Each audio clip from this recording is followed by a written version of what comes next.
When was Venom's first appearance? Now, if you were to ask the average comic book fan, they would most likely answer with The Amazing Spider-Man issue 300 in May of 1988. I mean, right? It has to be the first appearance of Venom. That's the issue where Spider-Man encounters him for the first time, and they have that big fight, and he reveals his origin, and then Spider-Man goes back to his red and blue costume. But wait, other people might give an answer of The Amazing Spider-Man 299, where Venom shows up on the last 2 pages and gives Mary Jane a scare. Okay, so that's the first appearance of Venom, right? Or would it be the first cameo appearance?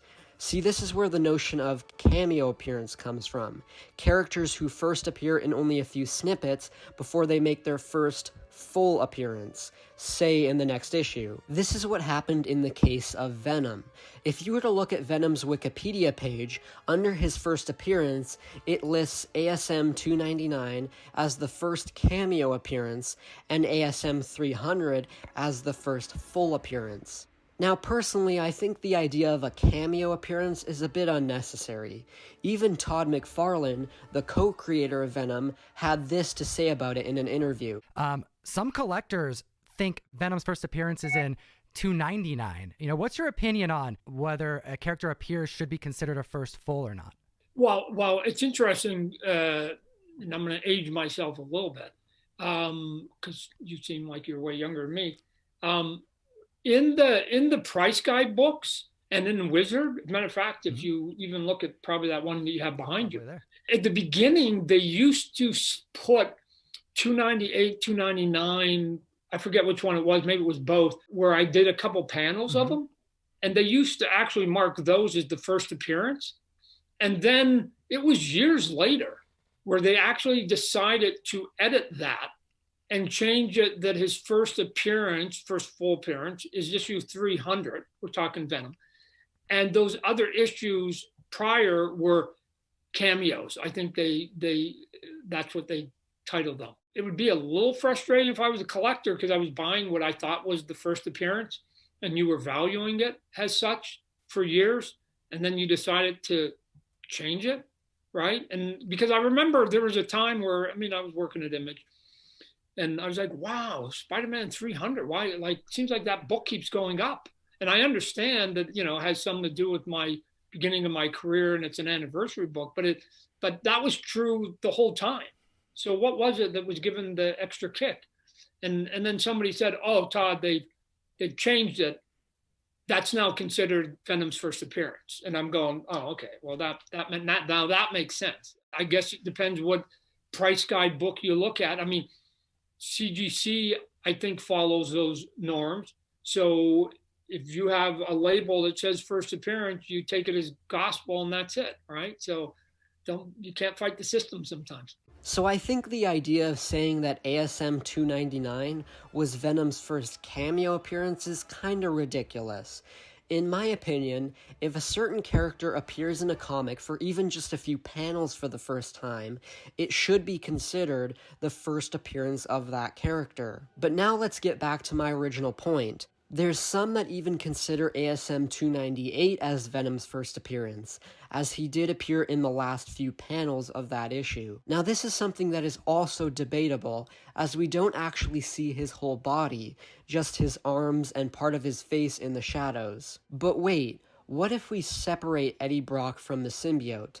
When was the symbiote's first appearance? Well, once again, according to Venom's Wikipedia page, the symbiote made its first appearance in ASM 252 back in May 1984, a whole 4 years prior. This is the issue where Spider-Man returns home after the Secret Wars event. But now let's go back to the symbiote and Eddie Brock as one singularity.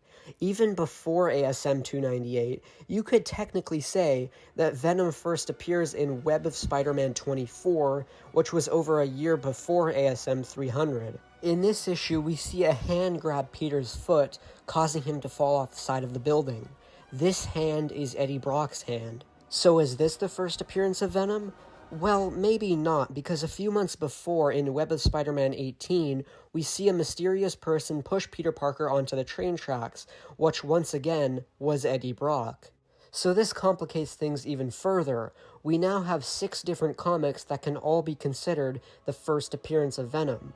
ASM 252, Web of Spider-Man 18, Web of Spider-Man 24, ASM 298, ASM 299, and ASM 300. Now, some people might be thinking to themselves, well, this guy is a total idiot. Clearly, insert comic here is the first appearance of Venom.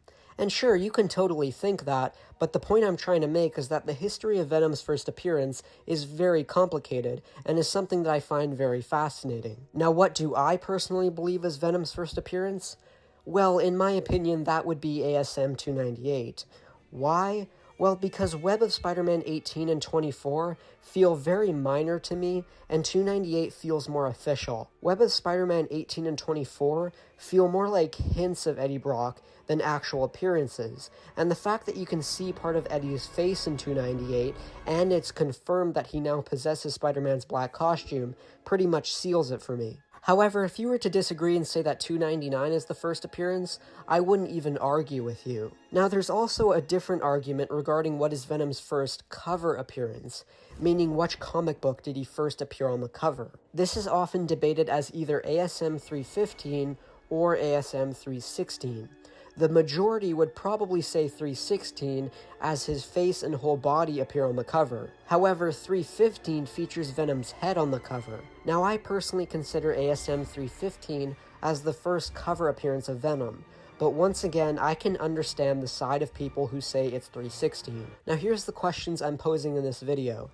What do you consider Venom's first appearance? Do you think it's ASM 252, Web 18, Web 24, ASM 298, ASM 299, or ASM 300? And what do you consider Venom's first cover appearance?